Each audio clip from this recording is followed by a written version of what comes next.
SBY menceritakan banyaknya serangan ilmu sihir yang diarahkan pada dia dan keluarganya di masa pemilihan presiden. Meski enggan menceritakan dengan rinci, namun SBY mengaku berhasil mengatasi segala ilmu sihir itu dengan zikir. Ini musim pemilu, musim pemilihan presiden dan wakil presiden. Ini banyak yang menggunakan ilmu sihir. Betul, saya merasakan dengan keluarga. Luar biasa. Ya, macam-macam yang digunakan. Saya sampai pada satu kesimpulan. Tidak ada yang lebih tepat mengalahkan ilmu sihir kecuali zikir. Ular-ular berdatangan, pakai seling itu. Saya doa dalam nama Yesus, ularnya kabur. Waktu itu saya berdoa gini, tak, darah Yesus, sucikan tubuh Jero. Hanya doa itu aja. Darah Yesus, hancurkan mantra. Waktu doa di situ, saudara, ada ular-ular berdatangan, saudara. Ular kobra, saudara, berdatangan gitu di rumah itu, saudara. Saya doa darah Yesus. Setelah itu ada trisula, tiga gini, lempar. Ada dewa, ini ular. Demi nama Yesus, blak. Trisulanya kena sini saya, blak, tas gitu. Sampai saya semper waktu itu. Saya doa terus. Nah, trisulanya itu kena di bagian kaki saya sini. Yang kaki saya sering sakit sini, kan? Sini, das gitu. Saya dikirim. Dewa bertangan banyak. Keluar. Kaca-kaca hancur lebur. Untung bukan rumah saya. Tiba-tiba ularnya hilang. Tiba-tiba datang satu sosok. Saya masih ingat itu, saudara. Ini ular bawa trisula gini. Nemuin saya. Waktu itu saya doa darah Yesus. Langsung santri sulanya diginikan. Itu kaca yang melindungi rumah itu hancur dari kayak pasir. Untung bukan rumah saya.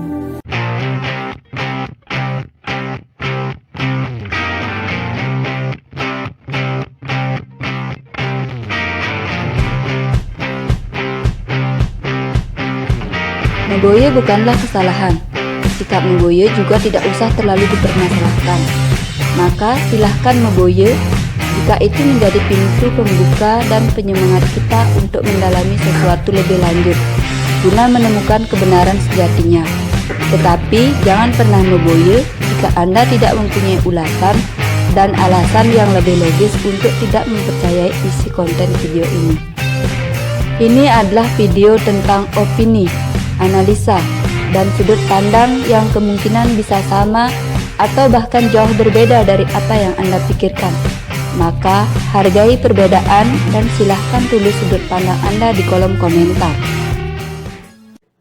Oke, berjumpa kembali bersama saya, Wira Hari, masih dalam pembahasan tentang klaim Bapak Daud Tony yang katanya pernah bertarung duel dengan Bhagawan Sri Satya Sai Baba, sehingga ini menjadikan Bhagawan Sri Satya Sai Baba seorang master spiritual, seorang guru agung yang dipuja oleh berjuta-juta orang di banyak negara itu mengalami kematian. Is that true? Is that based on true story? Apakah itu memang kisah yang dituturkan oleh Bapak Pandit Daud Tony itu berdasarkan kisah nyatanya? Or it's only a fiction? Atau itu hanya sebuah fiksi, karangan bebas saja? Karena dari beberapa video yang saya temukan itu kebetulan beberapa hari yang lalu saya ketemu dengan channel dari Pandita Roni Suwarno yang juga membongkar kejanggalan dan ketidakkonsistenan dari pernyataan Bapak Daud Tony terhadap klaim yang selalu diselipkannya dalam setiap khotbah yang diberikan kepada umat di beberapa kesempatan. 3 video tersebut sudah dirangkum dan saya coba juga nanti akan sertakan sebagai referensi untuk kita bisa melihat fakta dan realitanya bagaimana. Oke, tapi sebelumnya saya akan coba untuk mengulas sedikit saja tentang kenapa Bapak Daud Tony ini kisahnya itu diimani, diyakini, dipercayai oleh banyak sekali orang. Dan saya baca dari komentar-komentar yang ada di berbagai channel yang membahas tentang Pandit Daud Tony ini, banyak followernya, banyak pengikutnya yang juga istilahnya begitu fanatisme menganggap bahwa cerita itu adalah sebuah kebenaran. Oke, kita coba sekarang lihat kira-kira apa yang menjadi penyebabnya. Nah, hal pertama yang bisa saya lihat itu adalah karena satu, dia menceritakan kisah baliknya ketika dulu dia ketika masih menjadi seorang dukun yang hebat di daerah timur sana. Dia katanya pernah berkeinginan untuk menjahati pendeta Gilbert, ya, pendeta Kristen ketika melakukan khotbah. Tetapi walaupun dia sudah terkenal sebagai dukun yang sakti, tetapi tidak bisa. Karena apa? Karena ternyata pendeta Gilbert itu berada dalam kuasa nama Tuhan. Akhirnya dengan itu dia disadarkan dan akhirnya menjadi pengikut Yesus. Nah, apa yang menjadi intisari dari kisah pertama ini adalah bahwasanya orang-orang semakin diyakinkan bahwasanya dalam kuasa nama Tuhan, seseorang yang bahkan sakti sekalipun tidak akan bisa mengganggu umatnya. Bahwasanya Tuhan Yesus pasti akan selalu memberikan penjagaan dan perlindungan kepada mereka yang benar-benar berserah kepada dirinya dan menjadikan ia sebagai sang juru selamat. Kira-kira itu opini yang ingin dibangun dalam ini pertama. Wajar? Saya kira wajar saja. Sebagai contoh misalkan, saya mengatakan bahwasanya, saya sudah mencoba, saya tahu banyak mantra-mantra dalam Hindu. Tetapi ketika ada suatu bahaya, mantra-mantra itu saya keluarkan, tetapi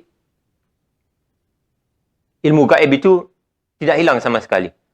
Baru kemudian saya secara tidak sengaja mengucapkan misalkan haleluya, atau mengucapkan dalam nama Yesus, atau mungkin saya mengucapkan la ilaha illallah, tiada Tuhan selain Allah misalkan. Misalkan, ini contoh saja ya misalkan. Jadi ini akan pasti diekspos besar-besaran. Artinya bahwa nama Tuhan misalkan nama la ilaha illallah, tiada Tuhan selain Allah itu adalah mantra yang sangat sakti, bahkan lebih sakti daripada mantra-mantra saya sebelumnya. Mantra-mantra dalam keyakinan saya sebelumnya. Atau mantra misalkan dalam nama Yesus, dalam nama Tuhan. Itu ketika dipakai, itu menjadi senjata pamungkas yang bahkan lebih ampuh untuk mengusir hal-hal gaib. Itu kan opini yang mau dibangun. Salah? Tentu saja tidak. Dalam semua, kalau Bhagawan Sri Satya Sai Baba pernah mengatakan bahwa semua nama Tuhan itu memiliki potensi kekuatan yang luar biasa dan sama. Tergantung bagaimana Anda meyakininya. Walaupun nama Tuhan yang disebut hebat sekali, tapi kalau dalam hati Anda kurang yakin, ya tidak bekerja. Sama dengan pil, obat sakit kepala itu, Panadol misalkan. Sudah hebat sekali untuk menghilangkan rasa sakit kepala. Tetapi bagi orang yang tidak yakin, mungkin dia tidak menyembuhkan.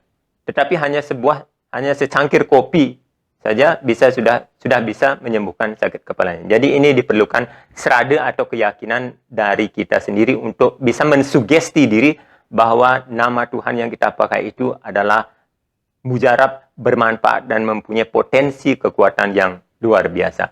Oke, itu pertama. Terus kemudian kita beralih ke cerita dari kisah dari Bapak Daud Tony ini ketika dia sudah disadarkan, insyaf, dan kemudian mengakui Yesus sebagai satu-satunya juru selamat, sang juru selamat, dan ia kemudian menjadi pembicara di agama Kristen tentunya. Dia kemudian dipertemukan dengan kisah di mana Ibu Adi Yudhoyono memanggil dia ke Cikias untuk melihat apa yang terjadi di ketika itu, yang dalam penerawangan Bapak Daud Tony, karena dia seorang mantan dukun, dia tahu bahwa itu ada hal-hal yang berhubungan dengan mistis katanya. Dan ketika dia melihat pada waktu itu di bulan Januari 2011, katanya dia melihat ada sebuah santet, kiriman gaib langsung dari India. Dan dia langsung menunjukkan, ini ya fotonya. orang ini yang menyantet dan diiyakan katanya oleh Ibu Ani Yudhoyono. Atau justru Ibu Ani Yudhoyono yang bertanya kepada Bapak Daud Tony, ya itu nanti silakan cek di video pertamanya. Tetapi hal yang ingin disampaikan di sana jelas bahwasanya Bapak Daud Tony ingin lebih meyakinkan para pengikutnya, para pengikut Kristus utamanya, bahwasanya dengan nama Yesus ia sudah bisa mengalahkan Bhagawan Sri Satya Sai Baba, orang yang baginya dalam pemahaman dia, dalam pengertian dia, dalam apa yang dia ketahui tentang Bhagawan Sri Satya Sai Baba itu diyakini sebagai seorang dukun santet. Nah, walaupun hal ini jelas-jelas sangat melukai pemuja dan pengikut Bhagawan Sri Satya Sai Baba, yang mana hal ini juga sangat bertentangan dengan fakta, realita, dan kenyataan yang ada. Setidak-tidaknya jika Anda yang juga mempercayai klaim tersebut mau membuka diri, mau mencari-cari, cari aja di Google dengan keywords atau kata kunci Bhagawan Sri Satya Sai Baba. Di Wikipedia pasti akan muncul, atau di situs-situs lainnya. Apakah pernah di sana disebutkan bahwa Bhagawan Sri Satya Sai Baba dan organisasinya itu pernah bergerak dalam bidang santet menyantet atau dalam bidang mistis? No, you will not find it. Anda tidak akan pernah menemukannya.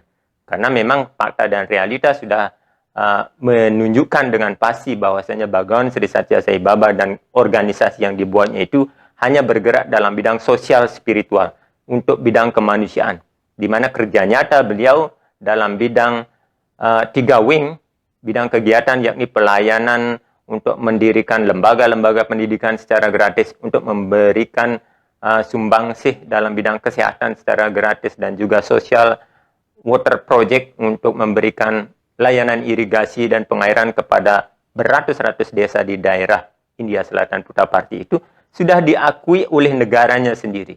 Sudah diakui beberapa gubernur distrik, menteri, perdana menteri, hingga presiden India itu datang memberikan penghormatan dan juga mengakui bahwasanya ajaran Bhagawan Sri Satya Sai Baba yang ingin menggali kembali nilai-nilai dasar kemanusiaan seperti Satya, Dharma, Santi, Prema, dan Ahimsa itu adalah sebuah ajaran luhur yang memang ada dalam setiap kitab suci agama.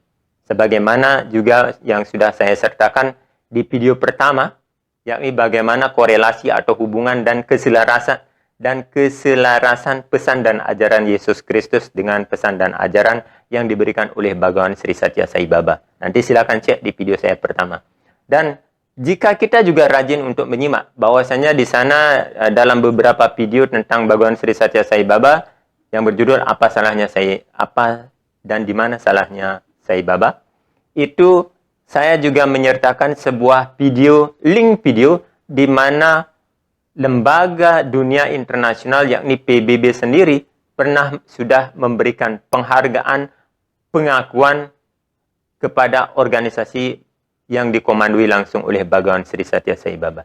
Jadi di mana ceritanya? Di mana kemudian Bapak Daud Tony bisa menyimpulkan bahwasanya hal mistis yang didapatinya di Cikias itu adalah merupakan kiriman santet yang dilakukan oleh Bhagawan Sri Satya Sai Baba? This is a big question, very big question, and you should answer. Ya, Anda harus menjawabnya dengan pasti.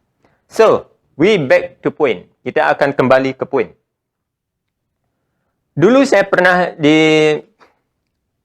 diingatkan juga oleh sahabat Kristen.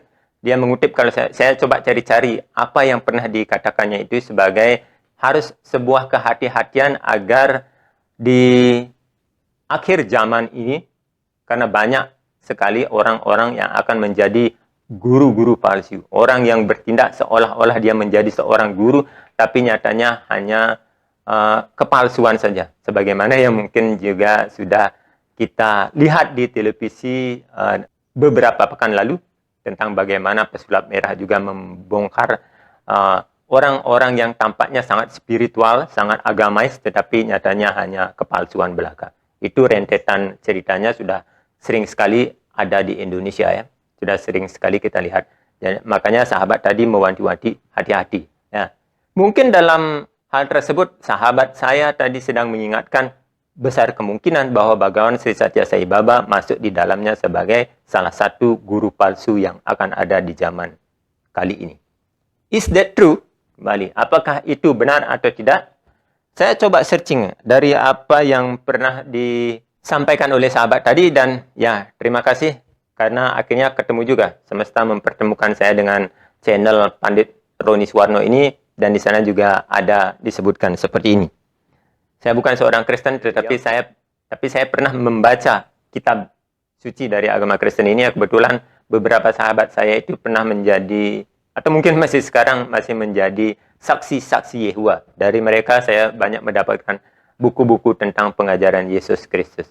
Walaupun mungkin kelompok saksi Yehova ini really separate, berbeda dengan ajaran Kristen secara umum. Tapi whatever, apa yang diajarkan adalah apa yang ditulis dalam buku-buku tersebut masih selaras dengan pesan dan ajaran Yesus Kristus, walaupun dalam beberapa bagiannya mungkin tidak sesuai. Hampir mirip dengan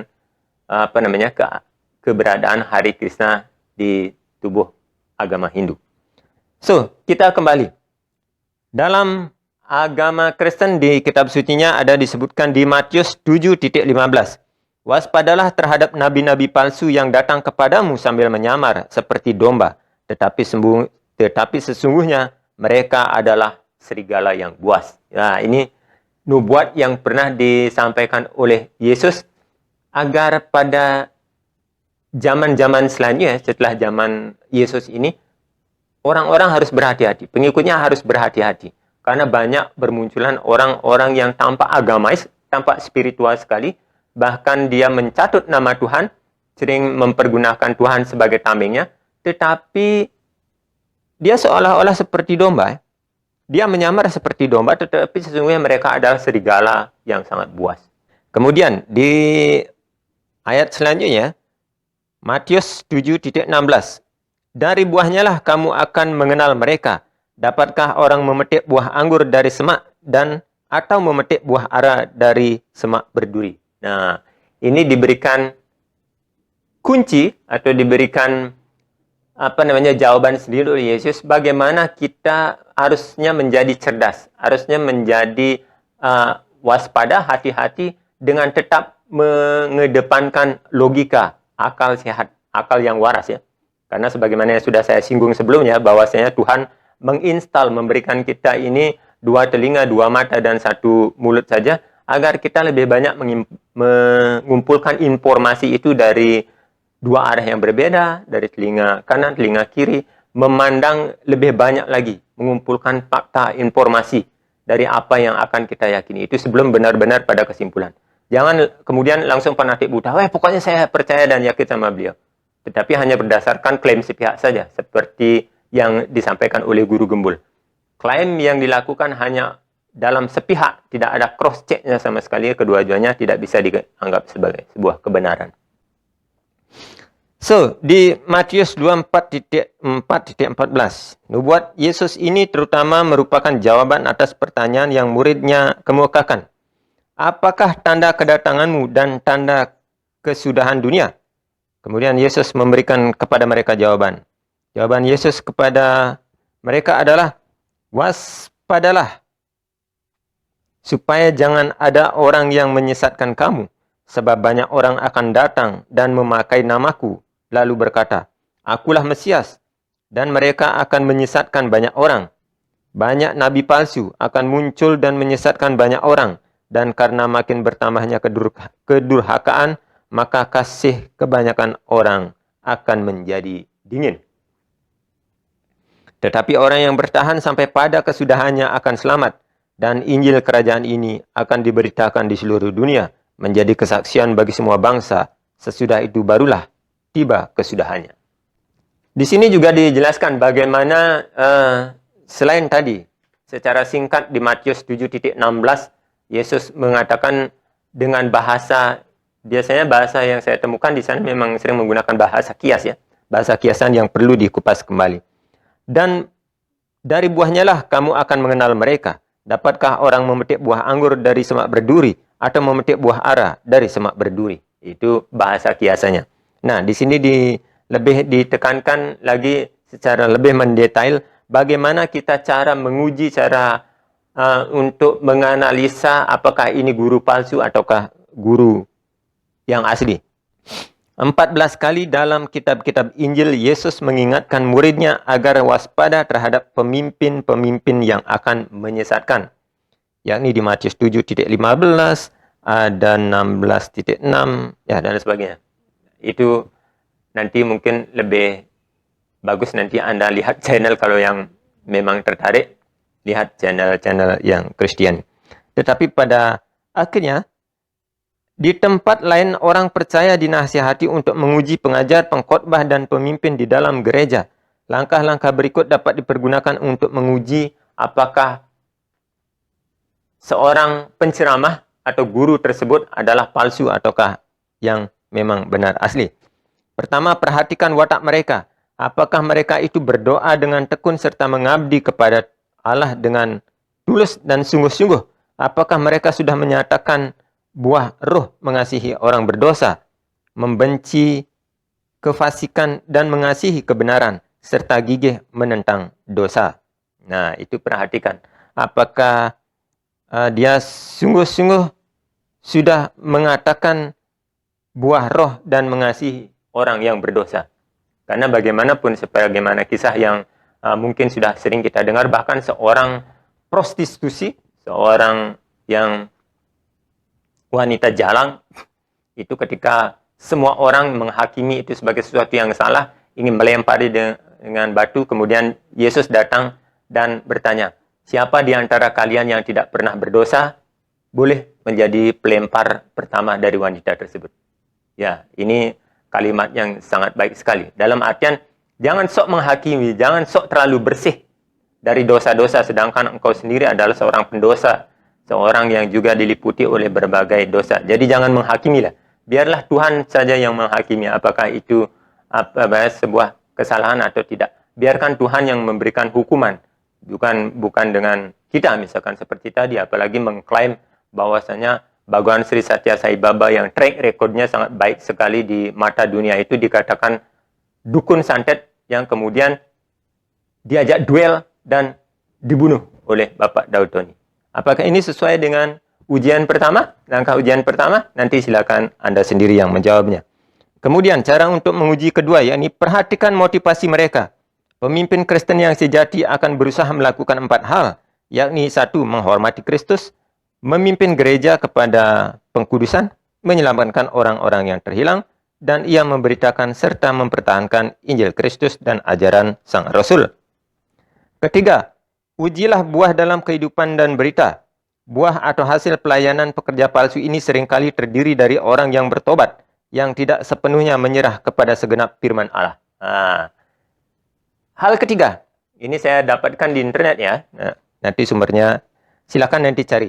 Saya hanya membacanya saja. Tetapi ini kayaknya mengena sekali. Ujilah buah dalam kehidupan dan berita. Buah atau hasil pelayanan pekerja palsu ini seringkali terdiri atas orang yang bertobat yang tidak sepenuhnya menyerah kepada segenap firman Allah. Dan terakhir yang kelima, akhirnya ujilah kejujuran mereka berkenaan dengan uang Tuhan. Apakah mereka menolak untuk mengambil banyak uang untuk diri mereka, mengatur semua keuangan dengan jujur dan penuh tanggung jawab, dan berusaha memajukan pekerjaan Tuhan dengan cara-cara yang sesuai dengan standar.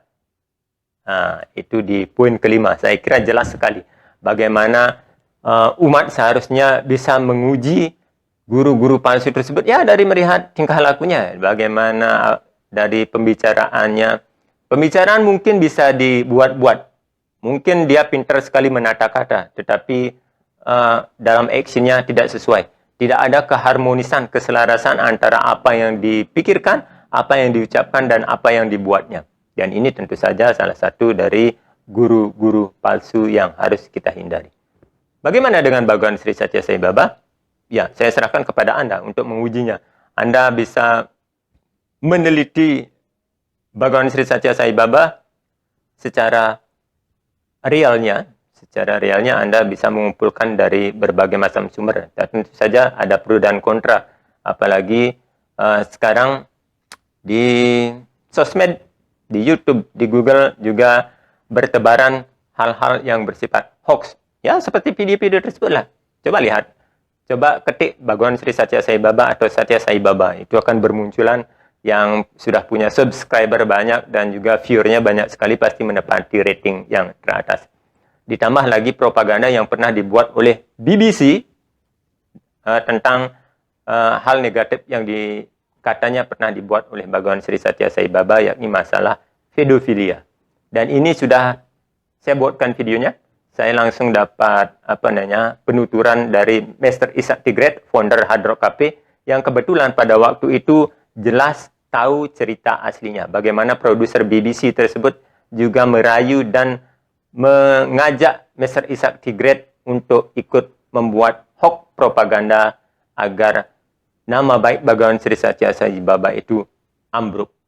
Ditunggu ya, nanti video penjelasan dari Mr. Ishak Tigret tentang tuduhan bahwa Bhagawan Sri Satya Sai Baba itu adalah seorang pedofilia.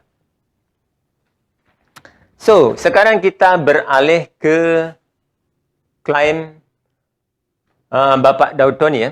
Bapak Daud Tony yang katanya ketika sudah mengenali bahwa orang yang mengirim santet itu katanya Bhagawan Sri Satya Sai Baba, dan kemudian dia meminta waktu 3 bulan untuk menyelesaikan tugasnya, dan dalam masa itu ya sepertinya sih tidak 3 bulan. Coba nanti dengar lagi ceritanya.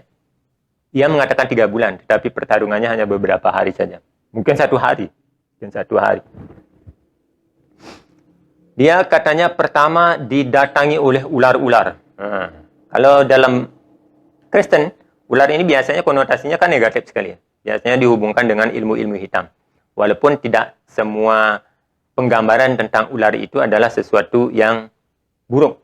Karena dunia ini kan memang dualitas, terdiri dari dualisme. Baik dan buruk, positif dan negatif itu selalu ada bersamaan.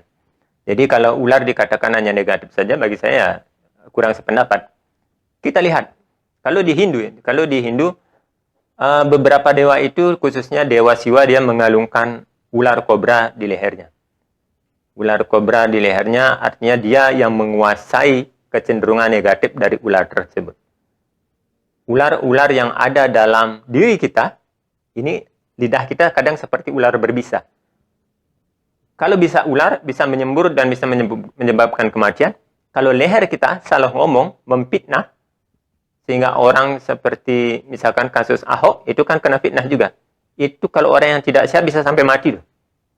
Artinya lidah kita juga mempunyai racun yang sangat berbisa. Racun yang sangat kuat sebagaimana racun ular tersebut.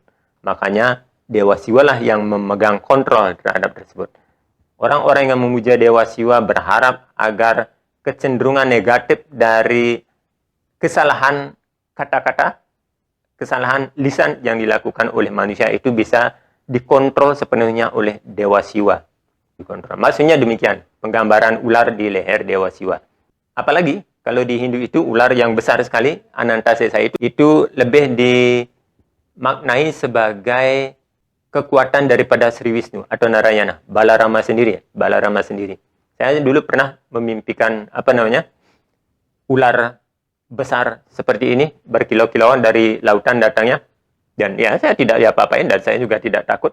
Dan pada hari-hari selanjutnya saya mendapatkan ya keberuntungan yang bagus sekali. Jadi ya saya percaya kalau kita berhubungan dengan ular-ular besar itu ya jangan anaconda ya, berada di hutan Kalimantan Anda dimakan.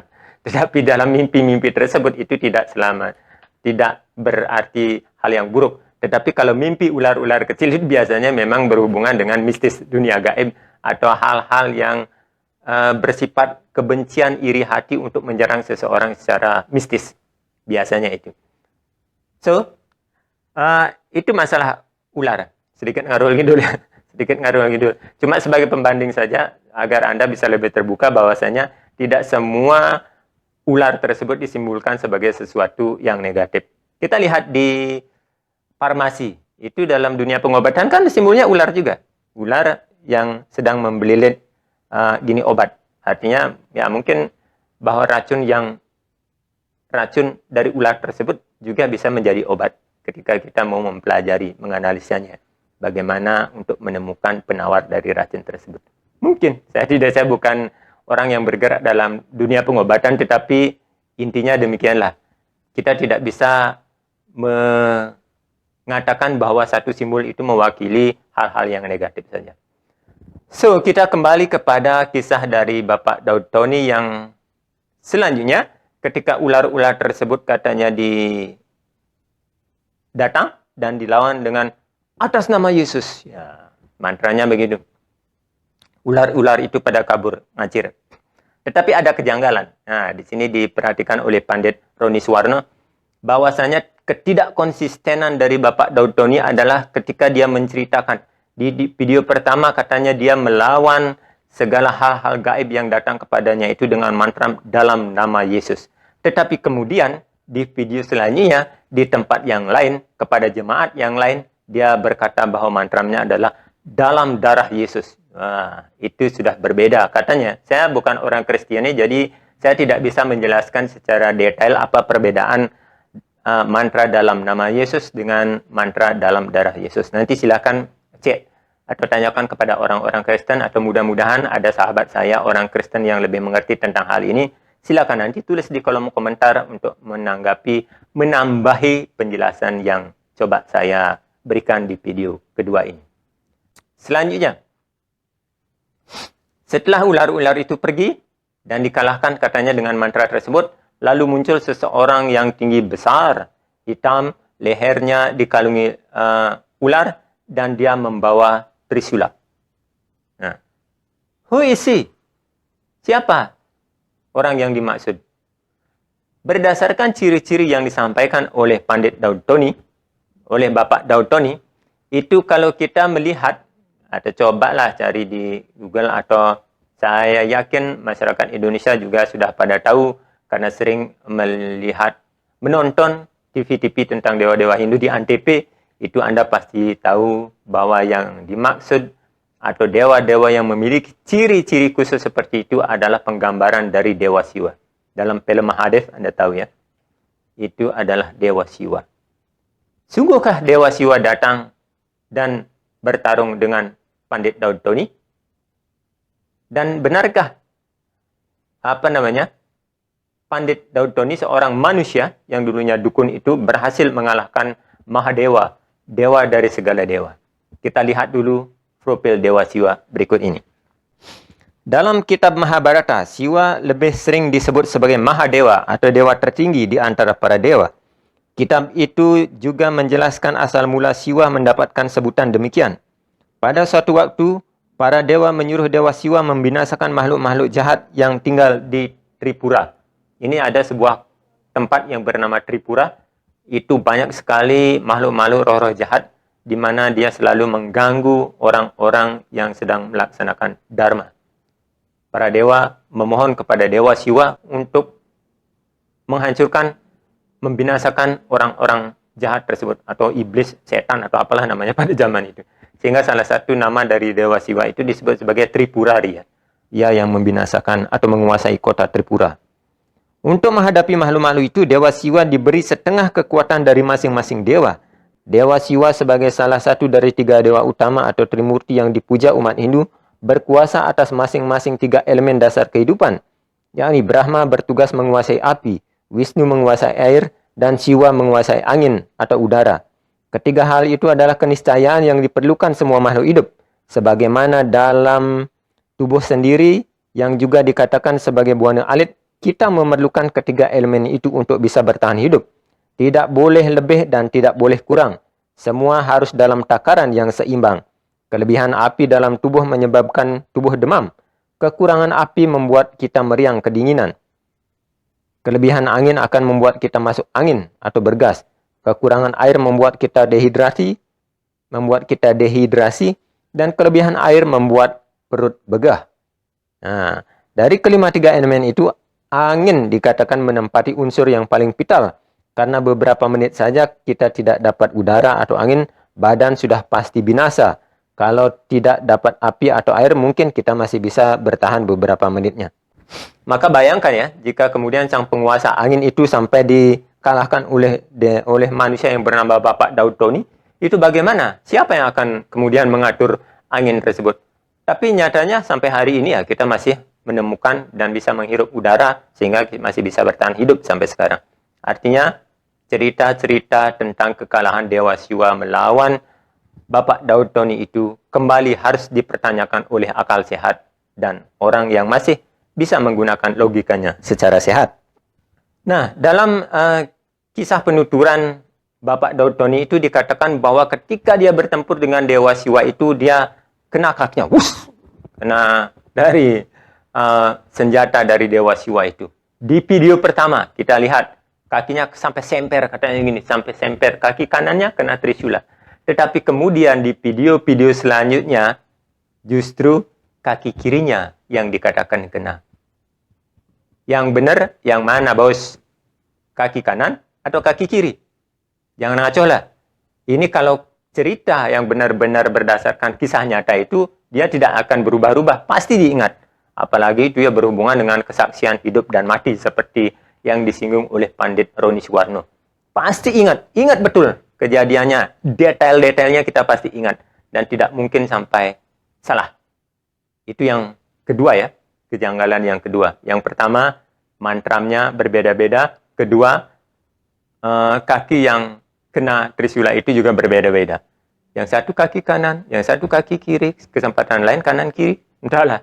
Tapi itulah video yang telah beredar dan kenyataan yang pernah disampaikan oleh Bapak Daud Tony. So, kita mengacu ke cerita selanjutnya.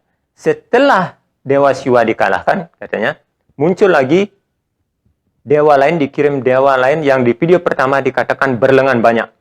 Itu kalau kita runut ciri-cirinya, itu adalah Dewi Durga, Dewi Parwati, atau Mahakali. Ini lagi membuat kebingungan. Kita cek dulu bagaimana profil dari Dewi Durga atau Mahakali. Seekor kerbau iblis bernama Mahisasura terlihat dalam pertempuran melawan Dewi Durga. Saat Durga mengalahkannya, Mahisasura terus berubah bentuk, mewakili semua kepribadian jahatnya. Bentuk sejati itu dan terakhir menjadi madus seperti manusia. Dan ketika Dewi Durga melihat ini, ia segera memotong kepala sang iblis, sekaligus membinasakan rasa tinggi hati serta ego dari raksasa tersebut. Pada bagian ketiga Dewi Mahatmya, Durga mengalami kesulitan mengalahkan iblis Raktabija. Karena setiap kali Durga menebas pedangnya, tetesan darah dari Raktabija Shura yang menyentuh tanah berubah menjadi Raktabija lain. Durga lantas memanggil Durga lantas mengekspansikan dirinya menjadi Mahakali, yaitu Kali adalah dewi yang menakutkan dengan lidah yang panjang dan tubuh yang kurus. Ya, penampakannya seperti ini. Dengan lidahnya, Dewi Kali yang lapar menangkap semua darah Raktabija yang tumpah oleh pedang Durga, sehingga akhirnya bisa dikalahkan. Nah, di sana dikisahkan kan Dewi Durga sedang bertempur dengan raksasa yang bernama Raktabija. Setiap kali dia ditebas kepalanya, leher, darahnya muncrat, dia akan menjadi Raktabija yang lain. Ini menyulitkan. Tidak habis-habis ini raksasanya. Kekuatannya hebat sekali. Persis seperti cerita di Mahabharata ya. Siapa saya lupa tokohnya. Ada juga memiliki ilmu kesaktian seperti ini.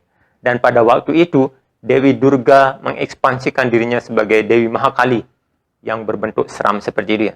Setiap kali ada darah menetes itu langsung dijilati supaya tidak menyentuh tanah dan supaya tidak muncul lagi Raktabija yang lain, sehingga pada akhirnya Dewi Durga mampu mengalahkan raksasa yang paling hebat, itu yang sudah mengalahkan para dewa dengan kekuatannya. Nah, dari cerita ini bisa digali bahwasanya kekuatan Durga Dewi itu sangat besar sekali ya. Tetapi lagi-lagi oleh seorang manusia yang bernama Bapak Daud Tony, katanya Dewi Durga kalah, ngacir oleh ilmu yang dimiliki oleh Bapak Daud Tony.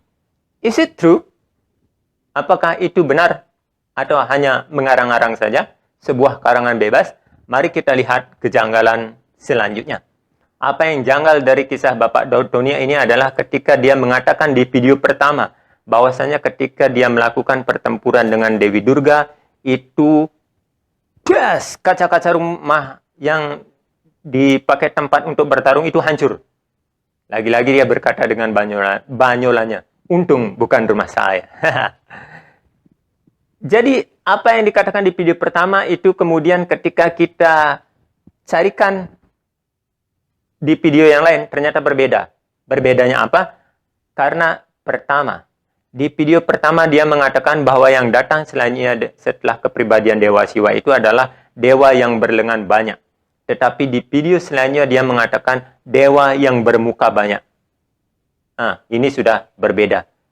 Terus di video pertama dia mengatakan bahwa kaca-kaca hancur tersebut adalah ketika bertempur dengan seorang dewa yang memiliki lengan banyak. Tetapi di video selanjutnya, video yang lain di tempat yang lain, kepada jemaat yang lain dia mengatakan bahwa kaca-kaca hancur tersebut karena lemparan Trisula. Lagi-lagi perlu dan sangat layak untuk kita pertanyakan, yang benar itu yang mana? Kenapa ceritanya selalu berubah-ubah kepada orang yang berbeda, di tempat yang berbeda, ceritanya bisa jadi berbeda. Nanti silakan ini untuk dijadikan perlindungan, terutama bagi mereka-mereka yang sudah terlanjur mempercayai klaim dari Bapak Daud Tony ini. Saya tidak menggiring Anda untuk tidak mempercayai, tapi sekali lagi itu adalah hak Anda. Tetapi mari kita gunakan logika, akal sehat untuk menelaah informasi ini. Jadi dari sini kita bisa memiliki sedikit gambaran apa yang disampaikan oleh Bapak Daud Tony itu adalah sebuah kebenaran atau hanya sebuah karangan bebas saja. Saya sangat berterima kasih kepada orang-orang yang bisa menyampaikan kebenaran dengan cara yang benar. Orang-orang yang jika ingin mendapatkan popularitas, mendapatkan banyak pengikut, mendapatkan kenyamanan dalam hidup ini dengan cara-cara yang benar. Istilahnya, dalam beberapa peribahasa pernah kita temukan bahwasanya jika kita ingin terlihat bersinar, ya usahakanlah untuk menggali potensi energi yang ada dalam diri kita sendiri itu agar kita terlihat lebih bersinar. Tetapi jangan sekali-sekali untuk usaha tersebut kita justru memadamkan sinar orang lain. Artinya apa? Jika Anda ingin mencari pengikut, ingin mendapatkan ketenaran, ingin mendapatkan kenyamanan hidup, ya silakan. Semua orang juga saya kira sedang mencari-cari hal tersebut, mencari pengakuan. Tetapi jangan kemudian dengan menggunakan hal-hal yang tidak baik, memfitnah pribadi luhur yang sama sekali jauh dari apa yang kita bayangkan, dari apa yang kita tuduhkan. Karena ini efeknya besar sekali. Anda tinggal menunggu reaksi dosa saja. Benar atau tidaknya ya, we will see. Sebagaimana yang disampaikan oleh Ahok pada saat persidangan. Orang-orang yang menzolimi saya satu persatu akan dipermalukan. Dan kita lihat realitanya demikian.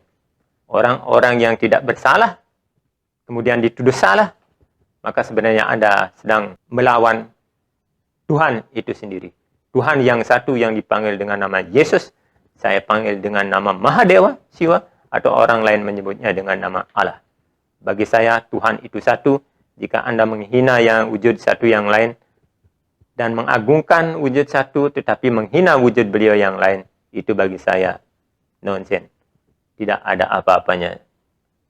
Jadi, sekali lagi, itu perenungan yang bisa saya bawakan pada kesempatan kali ini.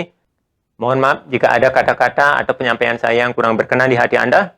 Sekali lagi, ini hanyalah sebuah analisa, sebuah kajian, sudut pandang, dan belum merupakan sebuah kesimpulan. Jadi, jika apa yang saya sampaikan itu ada yang sama, silakan nanti dipahami dengan lebih baik. Atau sebaliknya, jika apa yang saya sampaikan itu jauh berbeda dari apa yang Anda pikirkan, ya itu wajar saja. Silakan tulis di kolom komentar. Ini lagi salah satu yang tertinggal. Saya ingin menjelaskan bagaimana mungkin alasan yang biasanya dipakai penguat untuk kawan-kawan yang sangat mempercayai klaim dari Bapak Daud Tony yang pernah menceritakan bahwasannya ia memang bertanggung jawab atau menjadi penyebab dari kematian Bhagawan Sri Satya Sai Baba. Karena dalam kisah tersebut Bapak Daud Tony itu mencatut nama dari petinggi negara Bapak SBY yang pada waktu itu sedang menjadi presiden di periode kedua pada tahun 2011. yang katanya. Saya tidak akan menyangkal bahwasanya jika seseorang sampai mengambil-ngambil menyertakan nama pejabat itu biasanya memang untuk usaha meyakinkan bahwa ini adalah sesuatu yang benar. Karena jika itu tidak benar, tentu saja akan membuat suatu resiko. Tetapi apa yang kita bisa pelajari dari kasus ini bahwasanya di zaman-zaman saat seperti sekarang, banyak orang-orang yang juga mencatut nama-nama pejabat atau mempergunakannya demi untuk membuat dia semakin populer, mendopleng ketenaran seseorang. Misalkan menyinggung-nyinggung Pak Jokowi karena ketenaran Bapak Jokowi, sehingga ia juga dibicarakan, dia juga kemudian dilirik, dan pada akhirnya dia akan menjadi bahan pembicaraan dan mempunyai nama tersendiri. Apakah itu juga berlaku bagi Bapak Daud Tony? Saya tidak bisa mengatakan hal tersebut benar atau tidak, tetapi setidak-tidaknya mari kita berkaca, bercermin dari apa juga yang juga terjadi pada pengacara kondang bernama Bapak Kamarudin, yang juga sempat menyerempet nama Presiden SBY yang dikatakan sempat, bahkan dikatakan sempat menyembah-nyembah Bapak pengacara ini karena satu kasus Hambalang. Apakah itu juga benar ataukah ini hanya sekedar hoax dan karangan semata agar demi ia dibicarakan? Silakan nanti ditonton dan dicari kebenarannya di media mainstream ataupun portal-portal pemberitaan yang memang kredibel. Terima kasih sudah menonton. Jangan lupa subscribe dan bunyikan tanda loncengnya. Salam.